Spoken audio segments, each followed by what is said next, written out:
Hello, everyone. Today, I'm eager to share with you some fascinating plots from a novel. In this story, motherhood is portrayed with a complexity rarely seen.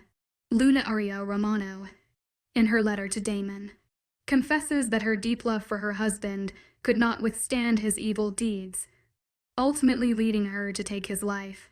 This intertwining of love and hatred is truly shocking.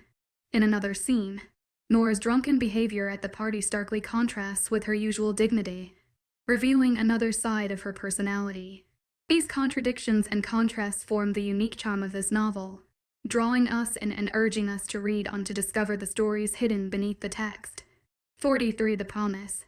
Dear Damon, I'm writing to you directly now. My angel, you probably can't even stand reading this, thinking in the back of your head that this is your father's killer, even after death. But my precious child, you must.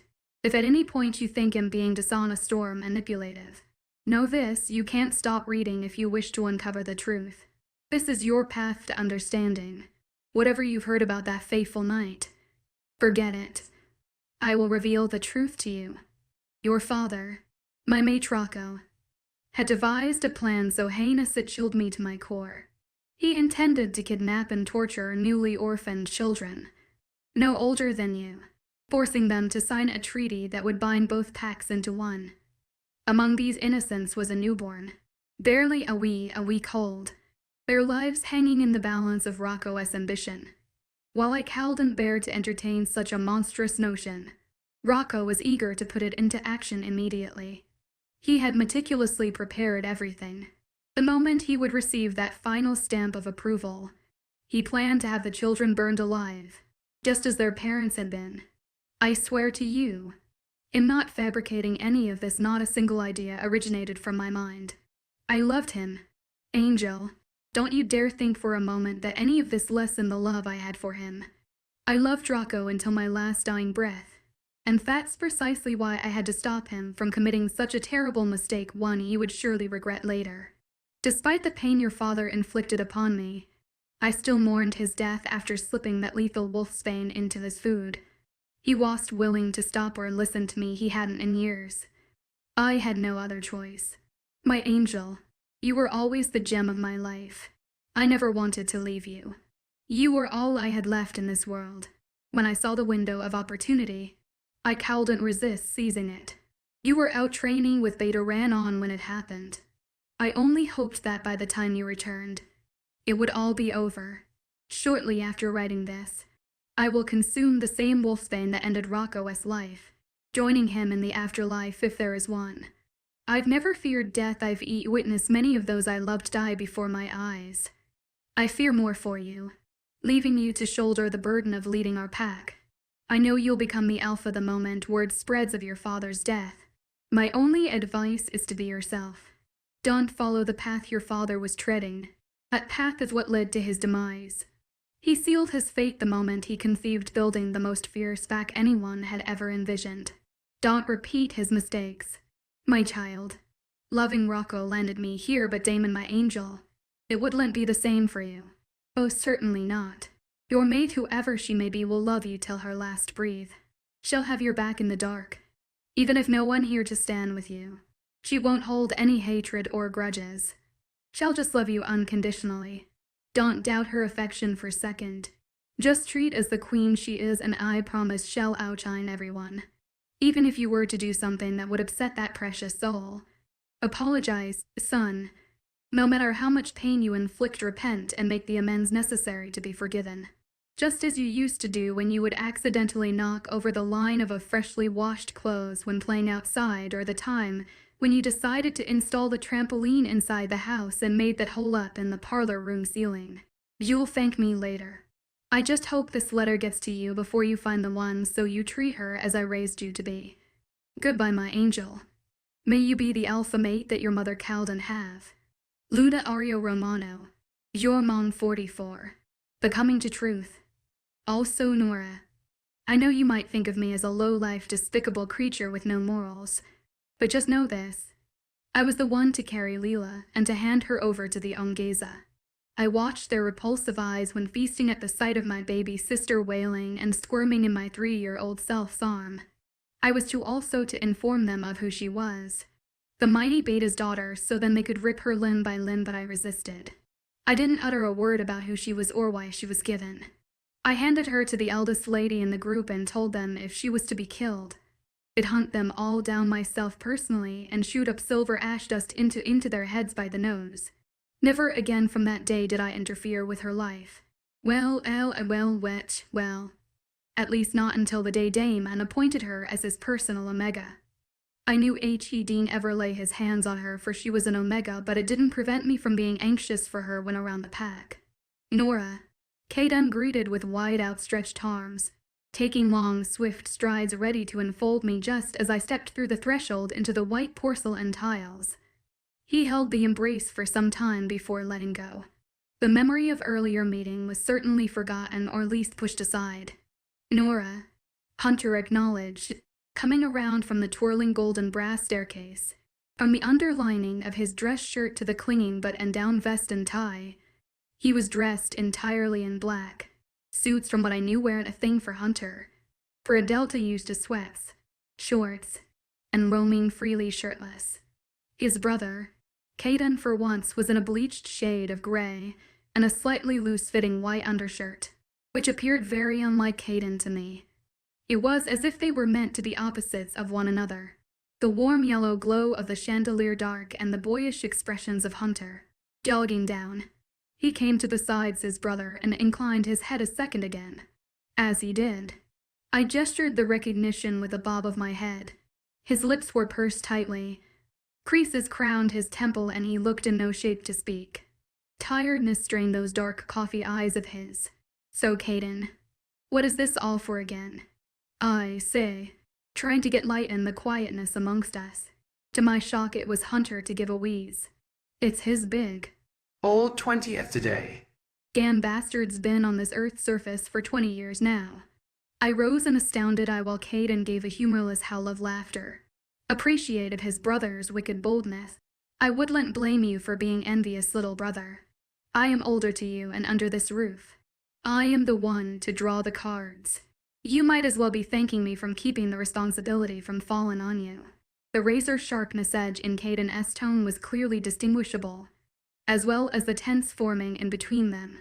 Something was up, and it certainly was good. Hunter seemed to have an unwarranted anger resting in the depth of his eyes, to which Kate couldn't be any more indifferent than he already was. To some extent, he appeared rather unfazed from the idea of two brothers drifting apart. Now, Nora, I don't recall complimenting you on your stunning arrival. Caden turned to me, dismissing Hunter's glaring stares. I'd rather dive into the Arctic Ocean and take my chances swimming to Canada than you compliment my womanhood. I remark unhesitatingly. Another howl. Nora. Caden smirked amusingly. Hands tugged into the folds of his pockets. I would love to stay and learn the details of what gave you such a thought, but I have an event to host. Hunter can show you around in meantime. His eyes perk in my direction. Wretched prick. I swore at his deviousness. Get some drinks from the bar. Sit by the poolside and catch up, you know. And, oh Hunter, do remember to restrain our guest here if you must till after the announcement. Wouldn't want you to miss any part of it. You can't regret everything when you're drunk. He winked at me, patting us both his goodbye. He disappeared down some other hall towards where the loud chatter and hammering electronic beats could be heard through the walls. It was just us two left. You look ravishing. Hunter drew my attention, gesturing with his head down while his hands remained in their pockets. Oh, I brushed back a stray curl, feeling the color rise to my cheeks. The dress was a deep crimson shade of burgundy, off-shouldered just from where my collarbone began. Petite dress with a flattering short high-low skirt. It was gifted by Christina on my last birthday. I remember that day like it was yesterday. When pulling it from in the wrapping, I couldn't resist the urge to squeal, telling everyone I was saving it for the right moment. Thank you. You don't look so bad either. Although you may look somewhat constipated. He shook his head, chuckling to myself. It is definitively not at all comfortable. I'd do anything to get out. Even it meant wearing a dress. You girls have it easy. I returned the laugh. Girls have it easy. Are you kidding me? Do you even what we girls have to get past every month just for having the ability to have kids? Or how expensive brass can be? All they do is torture our chest by holding it in place. And don't even get me started on the expectation of knowing how to cook and manage a household while being sexy enough to satisfy the needs of society. Also, I don't see your legs scarred with razor burns. Do I now? Okay. Point taken, Your Honor. I rest my case. Hunter rose his hands in defeat. We men are the worst of the two sexes, having women do all our dirty work. He gave a flirty wink. I smack him playfully on the arm. That's just wrong every way. Now, are you going to keep your Luna standing in the foyer, or do you have an intention to welcome me in? Now is just abusing your title of being Luna. He grunted, turning and walking down the hall the way Caden disappeared.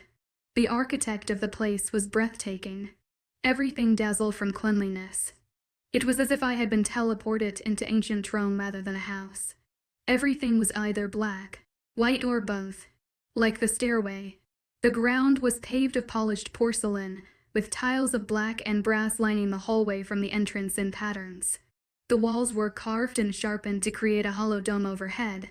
Elaborated architect making its way up as only to be found inside a church. Archways attached the walls to the ceiling all the way down every hall. I've never been to Rome, Italy, anywhere near Europe, but I could see the ancestry of the place.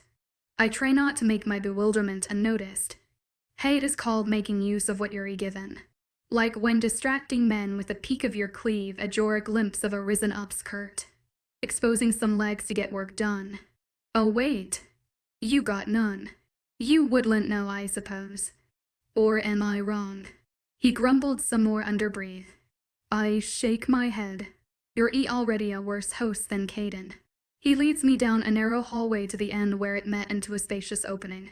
Drapery of cream swayed over each marble archway, which should have a glass panel separating the back deck in nightfall. Golden rays basked as we crept to the center under the crystal chandelier, going to the far corner that held the shelves of alcohol and most of the guests. I didn't recognize a soul here. Women wore short evening gown, mostly with somewhat of a puff in the skirt and pencil-tipped heels. Men were in everyday business wear, but just more relaxed form, bobbing their head in my direction and not even eyeing Hunter more than once. My Luna. Hunter handed me a glass of fluke of champagne.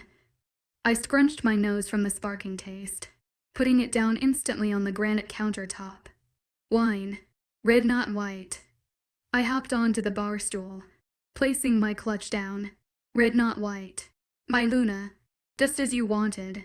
Hunter extended the glass of liquid scarlet, bottle in hand. Might want to keep that bottle handy. I already feel the refill. I drained the glass in one gulp, feeling its bittersweet taste burn my throat.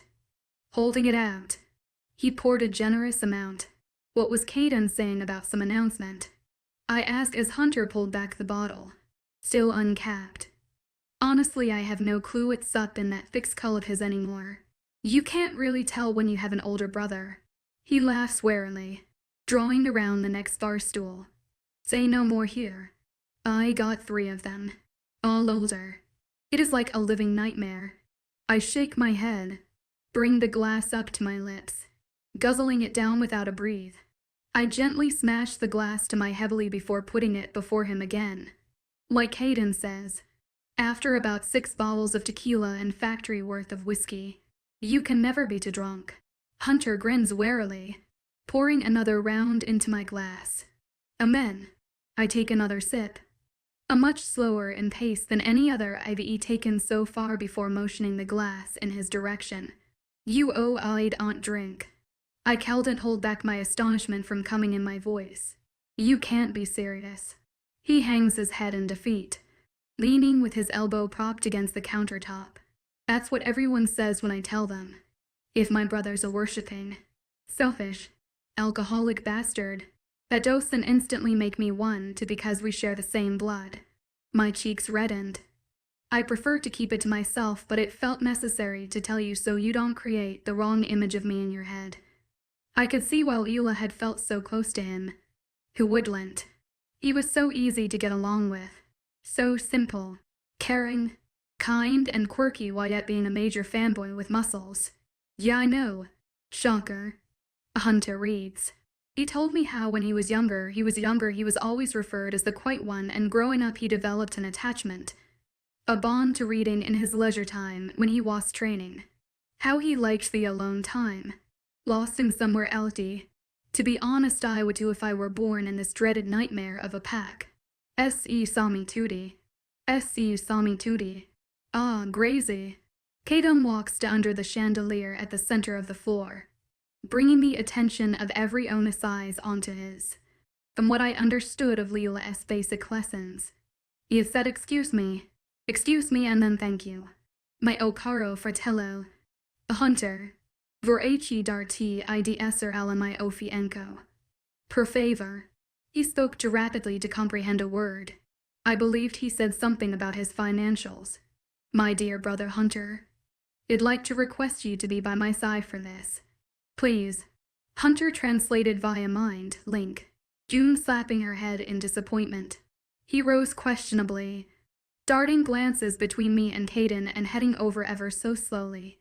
Grazy Hunter. Caden slapped his back, drawing him extremely close by his neck. Thank you all actually, for not only coming but for giving me your full attention. I promise it won't go to vain. He winked in the closet women way. She reddened down into a shade darker than her gown. Hunter rolled his eyes. I want to keep this short as possible. Also, I'd want to hear a word until. And after him done got that. He growled a second later, with everyone freezing in their actions. I was the only one shifting into a more comfortable position. Wasn't sure if it was the alcohol in my system reacting. I gave a snort loud enough to ring in the silence. Heads turned in my direction while draining the glass in hand, and upon finishing, I reached out to seize the bottle Hunter left behind to find it empty without a drop left. Grunting some curses, I lean over the counter to find another more ancient-looking bottle that could have been dated back to the prehistoric period. The cluster of older women, probably in their late 20s, nearby stared with mortifying horror as I staggered back holding the bottle triumphantly, popping the cork with the yank of my mouth. Satisfied for now, I slump back in the stool just in time. I swing the bottle to my lips, feeling my head beginning to spin a bit. I want to apologize. Apologize to you, Hunter, said Caden, looking to Hunter gravely and holding his shoulders. I want to apologize for everything I've ever said, for everything I've done and everything I've ever hid. I never meant to hide anything between us. I care for you. I always did. And now because I care, I realize my mistake and want you to know the truth you probably never knew existed but first. Leela, in a knee-high dress of warm sunset rouge, faded denim jacket, tattered black Converses and hair upheld in place with a pencil, Leela came down one of the two circular brass staircase. There was murmur set loose in the crowd to which Cade and didn't object, his and Hunter's attention narrowing on her every step. Hunter's back stiffened at the sight of her as she walked up to the pair. I took keen notice in the bandaging and purple bruises spotted on her legs. The marks all seemed less visible to first glance, as if the abuse had stopped and the marks were being treated. Leela had strictly forbidden me from getting involved, even in her aid of the healing process and beating those useless morons into a pulp. Despite of her consistent complaints, I used to sneak some tubes of healing ointments to her room, but this appeared to be more. I was so flabbergasted from the thought that someone was finally caring for her, I nearly dropped the bottle. Leela. Caden turned to Hunter, heaving a heavy breath of air as she approached the duo looking just as clueless as Hunter. Is yours and mine's younger sister. Leela and Hunter met Caden with equal amounts of disbelief. Leela looked shattered, ready to collapse to her knees, but instead reaches out to squeeze Hunter, standing on her tippy toes to meet his neck. Hunter, unaware on know how to react, lowers himself reluctantly, wraps both arms around her, hugging each other. Hunter rests his neck in the nape of her shoulder.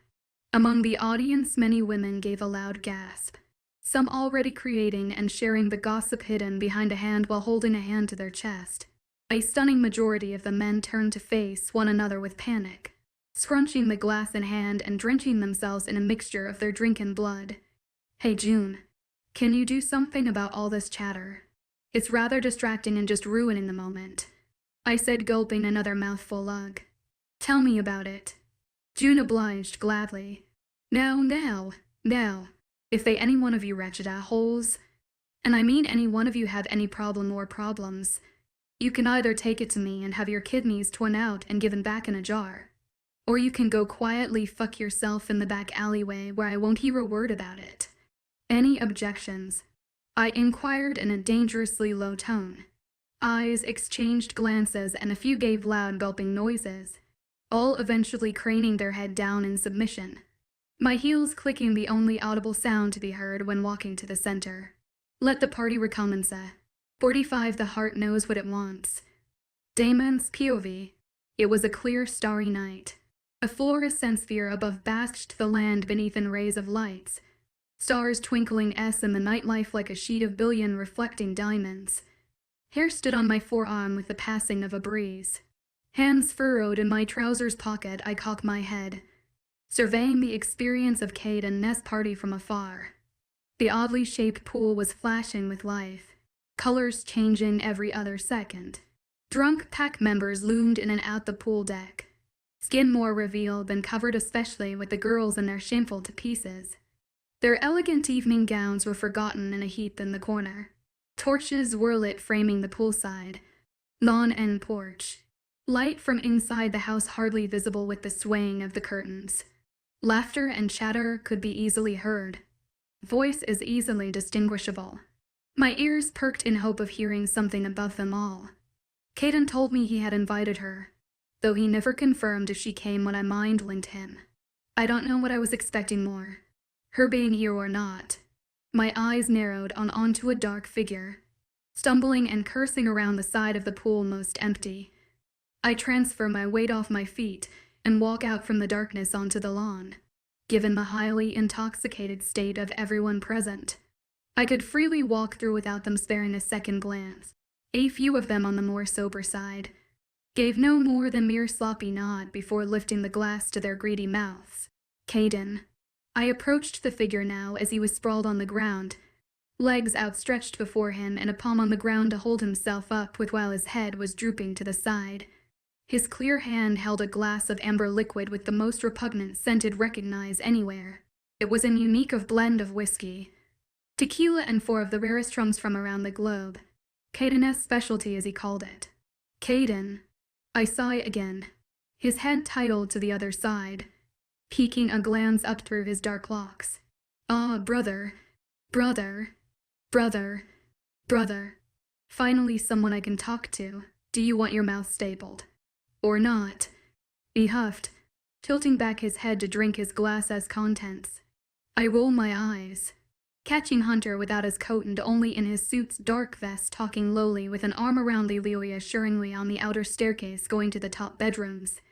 He said something that made Leela hiccup with tears into her palm. Reaching over, he drew her into himself. "So it's true then," I said, without shifting my eyes from them. "You're all siblings." "No, I figured we were a family of bloody, thirsty penguins," Caden murmured from beneath. Cursing under his breath, he rose off the ground, staggering back a few steps before fully standing. Even when standing tall, I noticed his body leaning to one side. "And about her and Drossie?" I asked curiously, triggering Caden to purse his lips downwards. "It's true then. The rumor of that teenager who raped a 6-year-old Omega years ago. It was Rossi who done it to Leela. He raped her as a child, starting her career as an Omega. That fucking fucked art still touches her as he did all these years ago. It was also rumored he stopped all those years ago, but that's nothing more than a rotten lie. She didn't say a word, you know," Caden said, sounding remorseful. Even right after HED leave her molested body slumped in the corner, struggling to get off the ground, struggling to fend off the other unmated males with one only intent on their nut-sized mind as they would forcefully make their way into her. She never uttered a word against the years of violence and abuse. "Caden," I said, reaching a hand to place on his shoulder. Instead, he grasped onto my shirt's collar, pulling me close. I swear to bloody fucking goddamn. To this day, I would still crack all the bones in his body with an ice pick if she permitted. But she's not like that. Leela's better than that, and she knows it. She's the one of forgiving types from us all, but not the only one left in this pack. You know who I'm referring to, don't you? She doesn't hate you, only dislikes. Learn to respect her like the angel she is before you learn it's too late and she learns on how to hate you. He seethed, his eyes swirling to charcoal. "Caden, let me go." I growled threateningly, trying to shove his arm aside. "Are you two facing some boyfriend problems?" asked a loud voice from behind. Here she was, cheeks flushed and more skin than I would like exposed in her dress. It started just below the mark on her shoulder, and ended by her thighs, more skin uncovered in the front.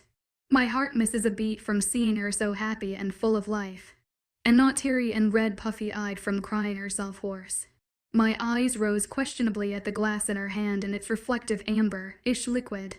Dill growled from within, wanting me to go cover our mate from the pack members and their predatory eyes. He'd want to go in Almor MIO. Dillner isn't to the surface, and now with control, was pushing her hair back from our mark. She gave a pleasurable moan from the glaze of our finger. "You never answered the question, you bad boy. I may have to punish you." She held my nose a finger, pushing me away from her face.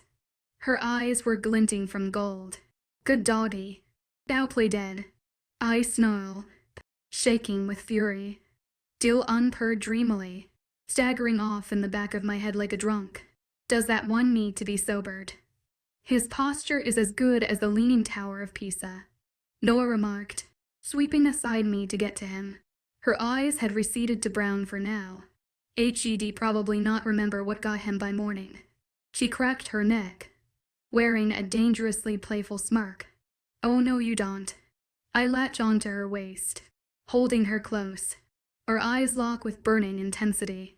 Her eyes memorized as me as they went to gold and her usual brown in a heartbeat. Her eyes fluttered, and so did mine as she was leaning over ever so gently towards my face. My hand was sliding up to her back when I felt a sharp pain in my groin. She grabbed me with a single hand as I was doubled over, and rammed her knee up to my stomach, twisting me over to fall onto my back. I crippled to the ground, groaning, with Dill unrolling with laughter in the back of my... I said to play dead. She drained another gulp, cheeks as puffed as a squirrel with acorns in its mouth, quirking her bemused eye at me from above before giving a wink. I managed to stand and stay standing with the ache in my side. Oh, what a feisty drunk wolf she happened to be. Dill grinned. Reminds of a certain alpha someone when they're drunk. I wonder who. Instead of loosing my head, I asked, slightly annoyed, wiping some blood from my nose. "You and know how to sober someone?" "Oh sure," Nora assures with a wave of her hand. She brought the glass to her lips and took in a mouthful before arching behind a busily drinking Caden, and with a boot of her 6-inch heel to his butt, launched him into the pool. My mouth hanged, a laugh in midstream.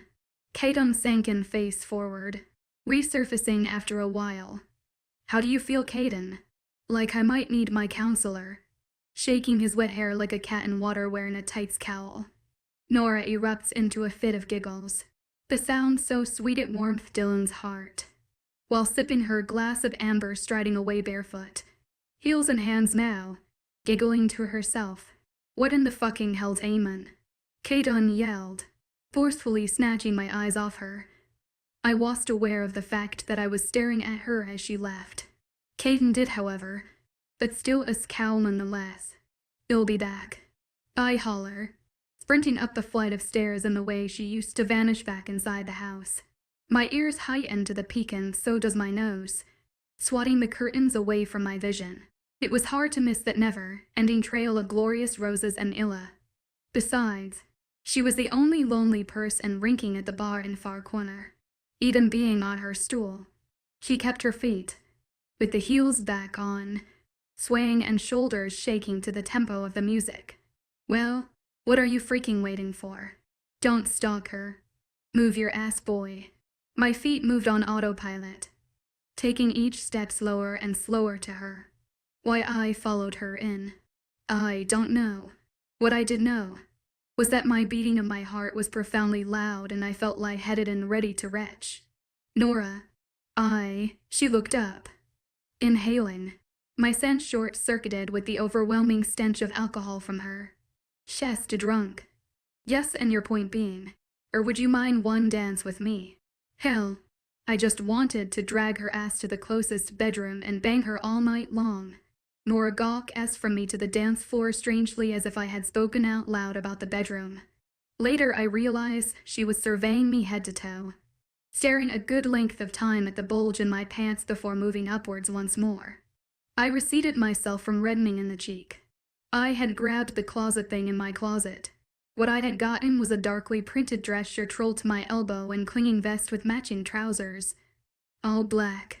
Eventually she gave a shrug, abandoning the glass of Caden-esque concoction behind and sticking out her hand. I lace our fingers together, taking us to the center of the floor.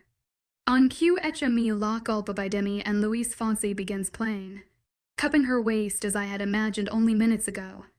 I take her other hand and interlock our fingers. Starting slow, our feet move back and forward in low strides. Afterwards, I realized that she was singing. Her Spanish was perfect. I hesitate for a minute before unlocking the chains binding me down and join her in time for the chorus. Our bodies sway in full, forward, backward and sideways, taking twists and turns. Where I stepped back, she went in with her heel and vice versa. Okay, I don't really want to fight anymore. I don't really want to fake it no more. Play me like the Beatles, baby. Just let it be so calm and put the blame on me. Yeah. Unlacing our fingers, she kept a hard hand to my chest for English verse, hips swinging along with her feet. Both hands moved to her waist, drinking in her eyes, basking in the moonlight from the glass opening above. I take her arm from behind and spin her around the floor twice, our bodies molten into each other's. My leg between hers, our hips still moving to the beat of the other's movements. Our hands were running down each other's bodies, her curls bouncing side to side behind, grasping onto each other for dear life. We made every pivot as sharp as we could. At one point, she decided to wrap her legs around my hips, twisting her head down and around before leaping back to her feet. I held her head down for another dip to the side. Rising, she left go of me, spinning around me with her back, twirling. I grasped her thigh from behind, nuzzling my chin into the arch of her neck. I pressed my lips firmly to our mark, my hands gliding up dangerously to her chest. Her hands stopped me from ascending further, and giving her waist a twist, she flew around and into me. Towards the ending just before then, notes grew heavier and shallow for the final chorus. Our faces inched closer for each step, her hands around my shoulder and eyes busy on me. I took lead, taking control and shifting our positions to accommodate for the risen tempo. By the last note, we both were panting, breathless with our mouth only a close distance apart. Fireworks were not only sizzling our skin. I felt feverish inside out. There was a stunningly loud erupt of applause and many pairs of eyes staring in our direction. Everyone was widely circled around the pair at the center of the room. Hunter and Leo hand in hand, each with a drink of their own but still clapping loudly. Caden with another glass of his concoction extend in their way and an approved grin. Dame unfelt a heaviness on his shoulder. Turning around, he met some loose and brown curls to his face, a head resting tiredly. Nora reluctantly had settled her cheek over the flat of his chest, expecting it to be pushed away, but what happened next was just as astonishing as what she expected in return. He lowered his chin, resting it on her head, his grip loosening from her waist and softening. Dame on her, Nora gave an exhausted sigh, her dark lashes fluttering shut, rocking side to side. The dance floor was soon filled with members and their mates still in their gowns and suits. I don't understand this feeling, but something inside me is warning me I should be hating you. Why is that? Do you want to? Dame Anne asked rather breathlessly. Her hand was positioned lowly on his back and another on the shoulder. A hand of his cupped on the nape of her neck and lower back. Nora shifted her in head and thought now. Not really, but this feeling is so strong to ignore. So vivid that maybe I should be listening to it. I can't remember why again. What do you feel like? What should you be doing right now? He tightened the hand on her neck, burying his face even further in her chocolate waves, loosing himself to her sweetly rose scent and the feeling of her body on him. She doesn't hesitate at this, her eyes and heart seeming to be fluttering off somewhere else. 46. The morning sun. I stirred, moaning from the warmth warming my insides. Blinding sunlight was peeking through the crack of the half-drawn curtains when I tossed to my side. Groaning, I reached for the other pillow usual kept next to mine to hurl at the window. To find it vanished. I rotated to my opposite side, taking the pillow from under on my roll over to cover my head. There was a headache exploding in my head, and my feet strangely ached. All my body's joints screamed in protest. My body was smelled as if I were dunked in a human-sized cauldron of cleaning alcohol and then left in the same room as my brother when they hold their wrestling match and then left out to blow dry in the frying sun. Suddenly the sheets felt to constricting at my waist. I tugged myself out, feeling the sun-baked bed sheet scorch my skin at first touch, feeling even worse than before. I tried rolling back into the shadow even further away from the sun when I went flying down bed. No sound came out as I hit the floor, sprawled on the cold ground. I outstretched my hands as if I were to be making an imaginary snow angel. When the heat was transferred from my flesh to the cool floor, I rose warily, struggling to straighten my back even when holding the bed. In the dresser's mirror, I gasped at my horrid reflection. My hair looked like a bird's nest. My velvety lipstick smeared not badly but enough to give any girl a heart attack. Lips cracked and bloody. Were those dark cirques under my eyes I saw. My eyes darted to the sleeping Damon on the sofa with an arm rested over his head. There was a coat swung over the coffee table's glass that I vaguely remembered having thrown over my shoulders. Strong pair of arms carrying and guiding me in through a car's door. His shirt was badly wrinkled. His top buttons popped from the seams entirely. Now was the chance we've been dying for. H.S. heavily drunk and seriously. How hard can it be to mutilate his Gentiles with a vegetable peeler? June. Okay, fine.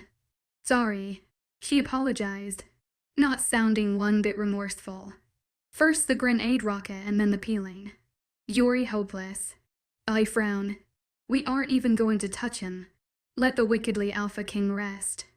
Going soft already. Never. I cringe, biting my lip. But let him be. Okay. Best to ignore the ignorant old cocker before it comes pecking at your throat. Heading for the shower. I gather my towel and clothes jeans.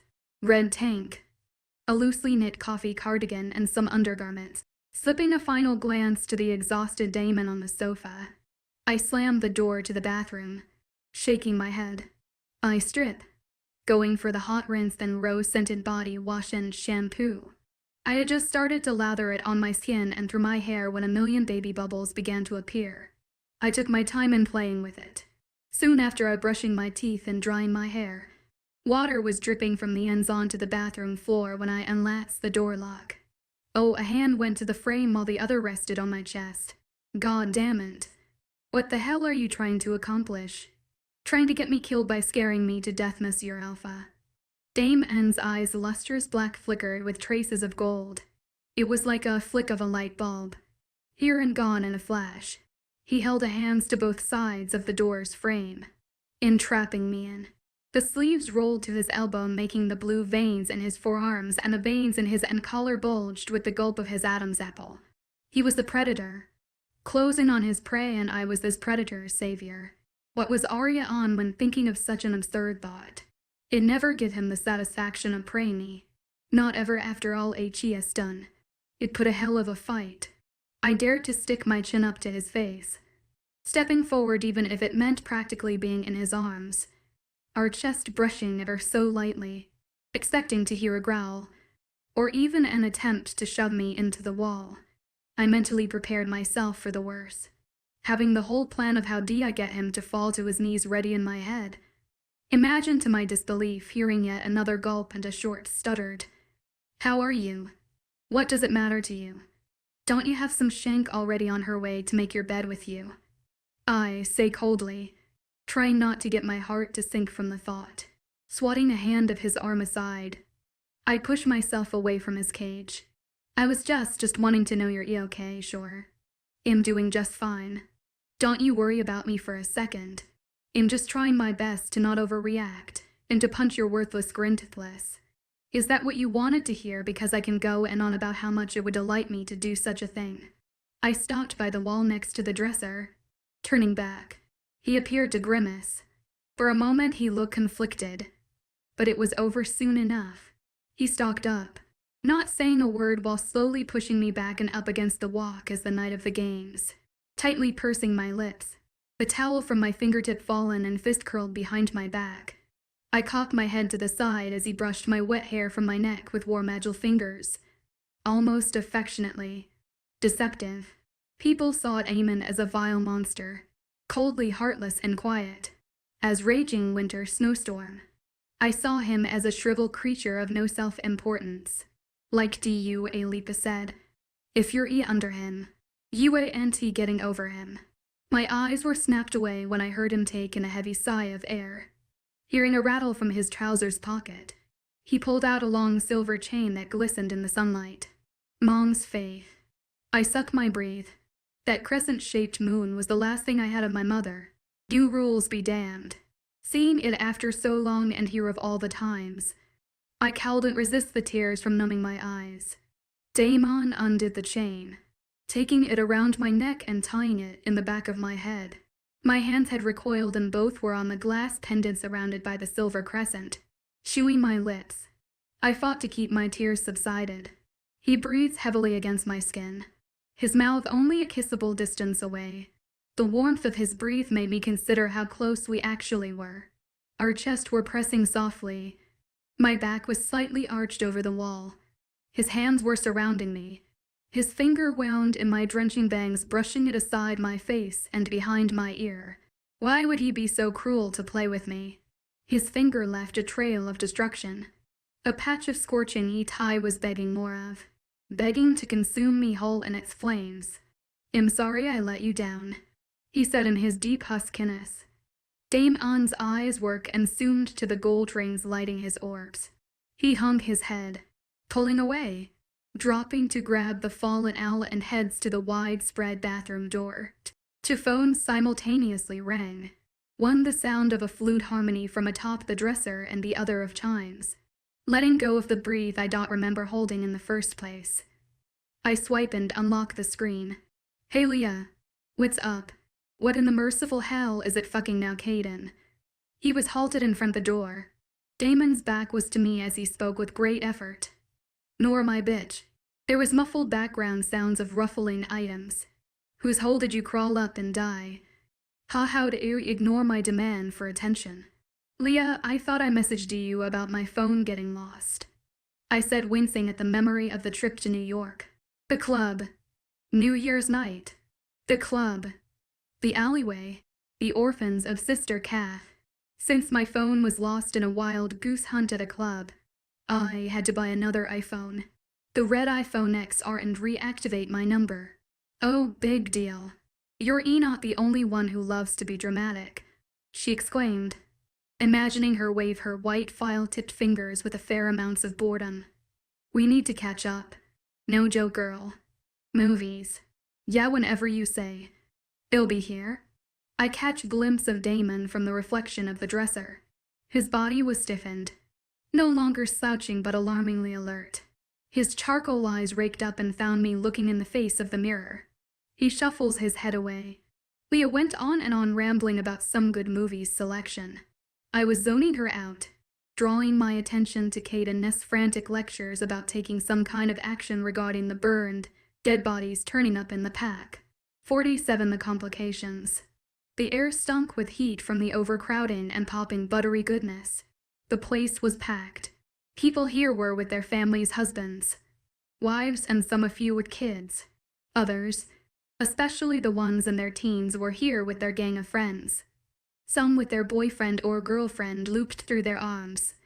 A quiet place or truth or dare? Leah asked, her red French beret flopping to her side when she turned her head in my direction. Huh, say what? I reply, snapping my eyes from a young couple seated in the tables by the concession stand with their hands linked under the table, staring into one another's eyes as they sipped their coffees. One arm loomed around my waist. The other hand's finger were busily twirling the glass of my pendant like I did always when I was zoned out. I had nearly forgotten we were standing in line to purchase the tickets to a movie we had yet to choice. For Christ's sake, have you become deaf living in that pack of imbeciles? She grumbled, flicking my head with her fingers. Ouch, you should be enjoying my company, Nora. Not ogling couples who are ready to go full out in making love of a table in a cinema hall. She frowned, seeing my cheeks blush. The couple were now sucking at each other's face despite the table separating them. Coffee forgotten on the ground.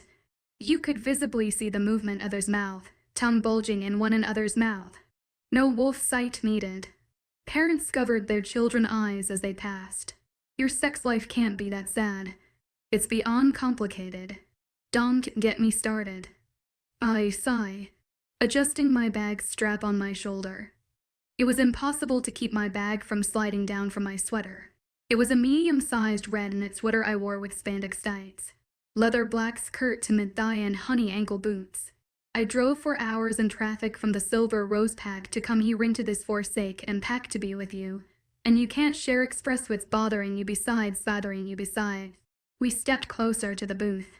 We were in a town on the borders of Red Blood Pack and where the Silver Rose Pack, under Ryan's justification, began. Leah had to be sneaked in. This was the only most safest place for both of us to meet without suspicions and inquiry from both pack. I had told Leela I was meeting some new friend I had made in one of the neighboring pack houses. Luckily, the name I created turned out to be an actual person whom Leela knew. Leah, I never meant it like that. Everything about Damon is naturally complicated. HES either here. Caring for me like I mean the world to him and the next. He has me disposed and forgotten to be with his ex. HES making it complicated. Every second is torture with him. Why can't he just love me like my mate? That I thought it wouldn't hurt him to give some damn respect. His be damned. I just want him to treat me like a person. A person with real emotions and feelings not of stone. A person who can get wounded with words just as much as actions. Not any object he feels free to break whenever he desires. Am just as human and breakable as he is. Nothing I do will ever help him. It's like a never-ending game of pleasing the heartless alpha, you know. Own Nora. I'm sorry. Leah squeezed my fist by my side, sympathy softening her face. For the future, know this. I will beat him into a pulp before burying his sorry ass in a grave of dog shit. I laugh, smiling sadly at her. Oh my God, Leah. That's the least he deserves from me. I should be giving you some exterminator's number so you can get rid of that pest yourself. Leah pointed, advancing in line. Okay, enough about Horseface. A quiet place or truth or dare. And don't you dare think of saying 50 Shades Freed if you still want both of your eyes to in their sockets.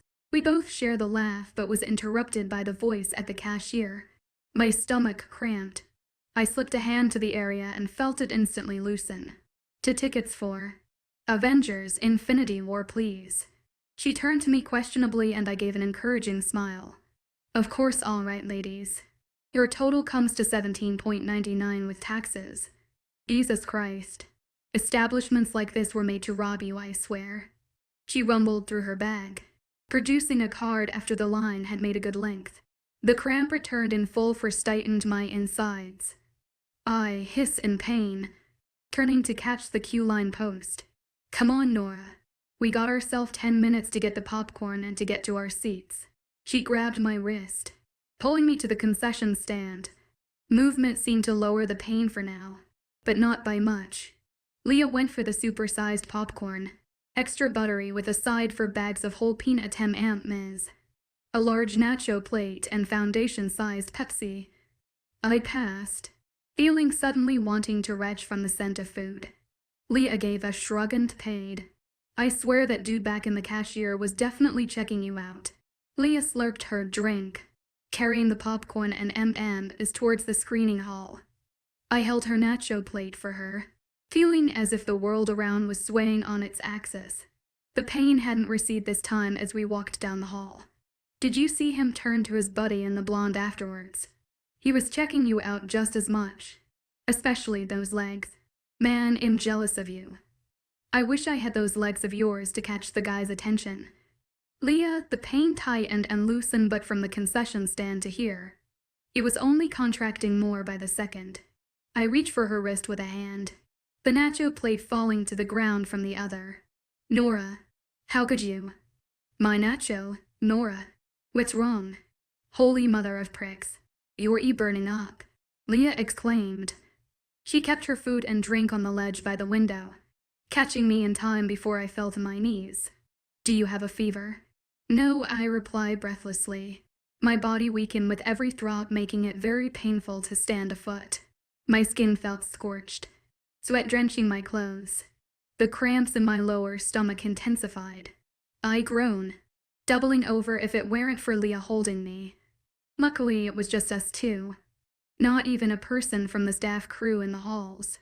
I felt Leah harden in place, seeing her eyes widen in shock with an inhale. She paled as if she saw a ghost. We need to get the hell out of here. She dumped me on the ground, running to where she kept her food on the ledge. Grabbing the bags of M&Ms, she stuffed two bags under her coat and beneath her shirt and into each cup of her bra, with the remaining two bags in each of our bags. Leah, you can't just abandon the M&Ms here for them to eat when I paid. Besides, I trust no one in this pack. Except you, of course, but I expect that you'll return those M&Ms or you can forget we were even friends. Looping an arm over herself, I transferred most of my weight on her, half carrying and half hauling me. We took the back exit staircase down to the underground parking lot. Conveniently, it was found empty too. We were halfway through when Leah gave a string of curses. What is it? Fuck ity fuck. I left my phone on the ledge with the popcorn. Leah'll be back. Don't die on me now. Keeping my back to the side of the closet car, a white gleaming BMW X5. Leah sprinted back through the exit, slamming into the door and breaking the lock with her inhuman strength. My vision blurred, probably from the tears numbing my eyes. I had nearly missed the sight of Dupray's eye for the car's rear mirrors. By the time I whirled around to confront him, I was surrounded by a gang of men, about 8 of them in casual everyday clothes and their leader by the looks, in his spotless dress shirt and in from behind the car. Well, don't you smell divine, my love? He spoke quite softly, the tears in my eyes making his face a blur. I felt as if I met him before. All preserved and prepped to my liking are you now? His freaky grin went from ear to ear. Remember me? Probably not. But I can give you a hint. I was so fortunate to be dressed on the day of your wedding, said the rouge who had attacked me on the day of my wedding in the back alley when I had fled and nearly made it. If it were this piece of shit here. He walked up, shoving me up against the car with his chest. Get the hell away from me. On or am I? Never. His face was quickly replaced with Damon's. Everything about him was transformed into Damon. The same dark hair, the same twisted pits of darkness. He grabbed my shoulders and threw me across into the closet pillar. I felt my back crack in several places, but my wolf healing kicked in soon after. I was sprawled on the cement ground, groaning and blinking the birds away when I felt someone turn me to my back, straddling me in place before planting his lips on me. The internal heat only grew. He sucked my lips dry with his metallic-tasting lips, trying to slip his tongue through my pursed lips. His hand was reaching for my inner thigh when the whooping and cheering of his men began. Some I heard even asked for a try.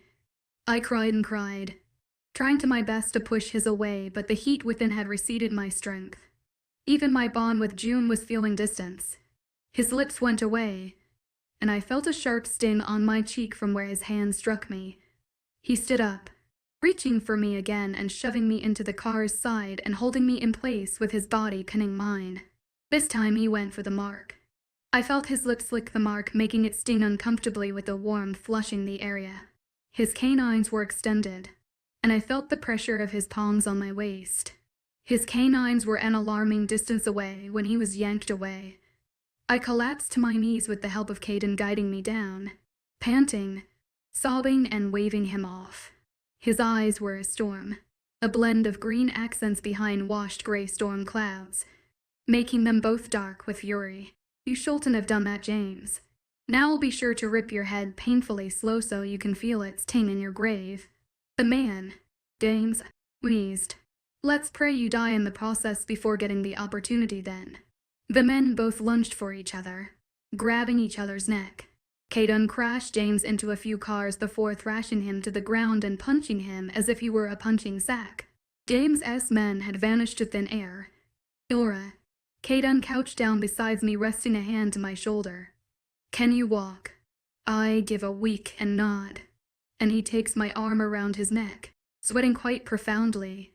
I wanted to avoid all interactions but couldn't because of my condition of being unable to walk. Unlike Leah, he carried my weight more than hauling me. We hadn't made 5 steps when I felt a hand on my shoulder from behind, twirling us around. He gave James a kick in the chest, resting me over the hood of a car to lean on. Caden excused himself for a brief second with the promise to crack his head. I saw him walk directly up to the staggering James, who could hardly stand on his feet without swaying, and gave his neck a good effortless twist side to side. Bones scrunched, even as he fell to the ground, but not as much as when Caden leapt onto James' crippled body, cracking open his skull and the brain matter. Unable to hold any more, the bile rose to my throat and I threw up on the car's windshield, sweeping me off my feet. Caden carried me into a royally maroon Cadillac parked at the end of the opening. Buckling me in, I heard him whisper, "Just hold on some more, Nora." His face was distance, unfocused like everything else. He didn't waste a heartbeat in getting in and speeding out the exit into the night lit by city lights, his grip tightening on the steering wheel by the second. W, where are you taking me?" I asked groggily, feeling my limbs slum into the shape of the seat. God bless Caden for having the sense to open the air conditioning. Caden smirked. Where can the best place on earth be to preserve your virtue from the entire male population in a time of heat than to your own protective alpha brothers as 48 the late guest. Angel's POV dinner was that late, more late than usual. The clock had already chimed 10 and we started to arrive to the dinner hall in pairs. All except Xavier were here. Christina and the table with Mia in the seat next to me in front. Zane and Ryan were busy setting the table with the food Christina and I had prepared around 6. These days, food was made earlier than it was ever eaten. Mia was too bedridden since the start of her pregnancy to help cook. Symptoms such as sudden dizziness, fatigue and non-stop waves of nauseous wearing her down at any given point of the day. Drive. O'Brien assured it was nothing to stress about, that she'd be okay and that it would take her body longer to adjust to the child developing in her womb. The boys would spend relentless hours at work in their office, coming home at random hours, sometime never, sleeping in their office and coming home the day after. At first I was furious with Ryan. We fought, but in the end, after seeing the stream of tears from my eyes, he promised he wouldn't do such a thing again. Ryan was never pushy or strict about anything, unlike his two brothers. He was just here for it all. When I'd wake up heaving my insides into the bowl of the toilet as early as 4 in the morning. HED here in the washroom holding my hair away and soothing my back, kissing my disgustingly tasting lips which I had thrown up with before putting me to bed again. Though Christina was the most pregnant looking from us 3. Her baby bumped the size of underdeveloped watermelon. We looked after her the most. Xavier was usually never around long, always in some sort of meeting or away in some other pack to discussing the growing crisis of dead burnt pack members, the number of dead exceeding more than the number of missing. Dinner was awfully silent like always, but something was off today. Everyone felt it, as if we were all anxious, restless about something ominous coming our way, yet we never said anything with each other. Ryan and Zane especially. Those two were as if they both had a war waging inside them. They were always fidgeting even in their seats. meeting each other's eye with dangerous glances. Something in my gut told me they were withdrawing important information about the strange tension we were all experiencing as of the moment. "My love." Xavier head around the threshold to the living room. "Tie and done." Coat hung behind him with his finger, wearing a wearily smile. He bent down to peck her cheek, his eyes brightening from seeing the glow of affection in her eyes in his direction as he took his seat at the end of the table. Zane and Ryan had also sat down. We had just picked the silverware when the doorbell went off with sudden urgency. Everyone tensed, looking at one another. This was our farmhouse on the edge of the borders of the Silver Roses and Red Blood S packs. Everyone in the pack knew to not come here unless it was of grave urgency. Although only the boys' betas knew of us being here. "Stay here." Xavier tightened his hand around Christina as worry fist before getting up. Soon Zane and Ryan followed. Mia, Christina, and I left seated on the table. Only a moment had passed when Christina rose. Ready to go down the hall, the boys went. Christina. "Oh, hush, child.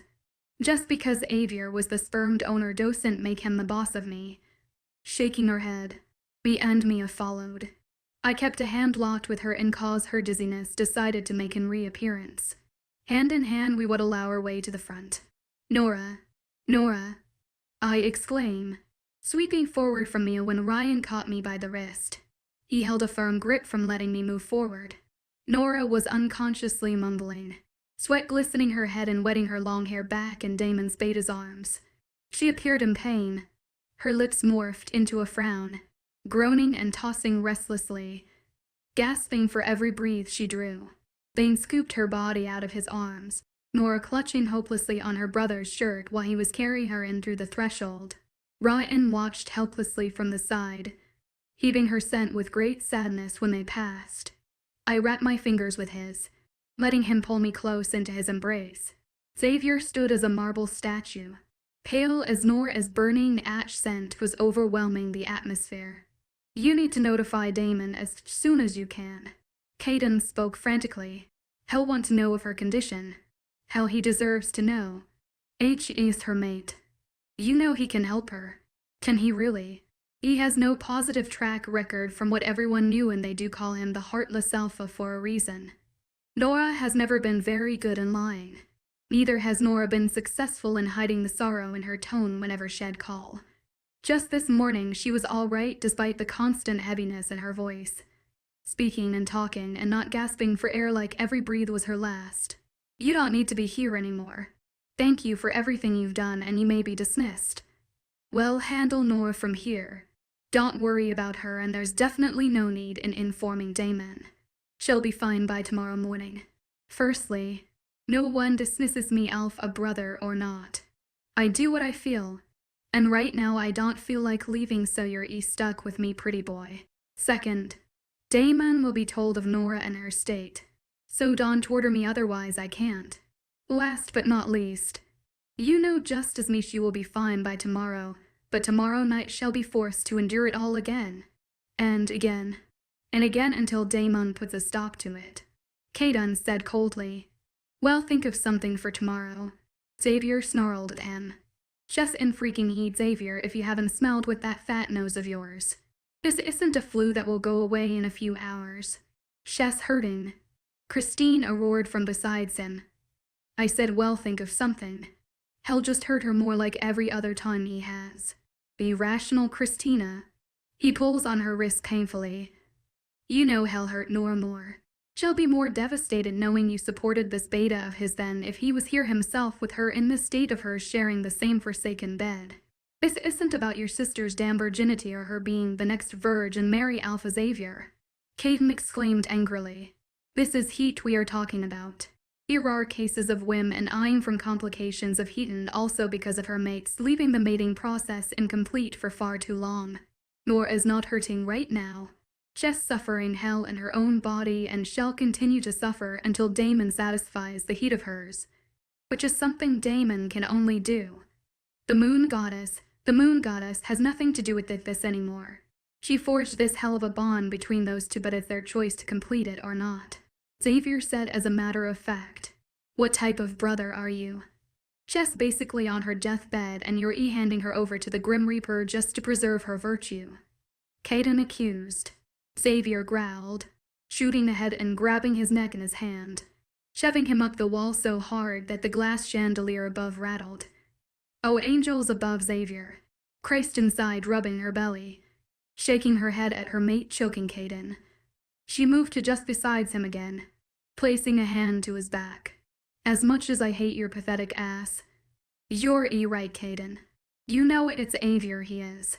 Let him go. Chalking him won't do any good right now. Maybe save it for the hunting season when his hairy wolf ass would be worth it. The staircases creaked with the shuffling of footsteps, and down came a sprinting Zane looking twice as worried than before. Shess getting worse.